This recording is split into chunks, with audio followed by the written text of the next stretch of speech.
good, family? Now in this episode, I'm going to be talking about the newest 2022 release.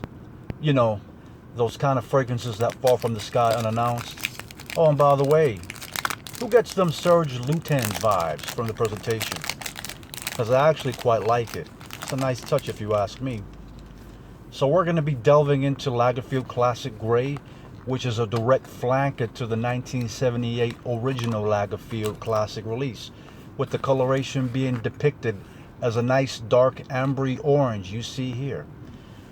Now it's a beautiful bottle if you ask me. Now after smelling this, I'm going to cut right down to the chase and say this. This is a complete disservice to Ron Winograd's work, because I don't believe for 1 second that he's the perfumer for this release. But he is, however, for the original Lagerfeld Classic. And to be honest though, the original Lagerfeld didn't even need a flanker. And if Ron Winograd were to continue his legacy with a flanker, he definitely wouldn't put out garbage. Because a 44-year gap between these two fragrances means you gotta set the standard up so high that many experts would just say, fuck it, I'm gonna let it be, since it still survives and thrives to this very day.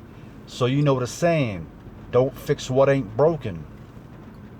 44 years means you can't afford to dishonor your predecessor. But let me continue on and describe what this smells like. And you ready for this? Picture a very bad iteration of Mont Blanc Starwalker with a schizophrenic and rancid coffee note. So not only did you demonize Starwalker, but now you're making coffee notes less desirable now. Now I'm gonna ask this question.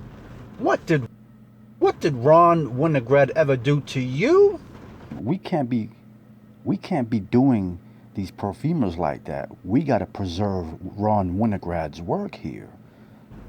Let's talk about the original OG classic and why this is a timeless masterpiece. Now what I get in the opening is almost like a candied orange or like an orange scented shoe polish, and you pair it with some dirty leather or suede. Even though those notes aren't listed on Fragrantica, that's what I get. There's a powdery aspect to this which evokes a grandfatherly connotation, mature and gentlemanly, but done in a way that's telling you, yes, I am what you would call elderly, but I am not restricted by the aging process, and I am not bound by time. That's what Lagerfeld Classic is. So if you want to buy the flanker for the purpose of shitting on it like I did, go for it, because I'd like to see your video. Did you miss me? Bitches. I'm going to close out this video with some pertinent information.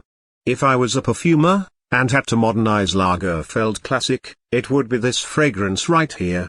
Boom. Here it is. Fanda Fendi Pour Homme.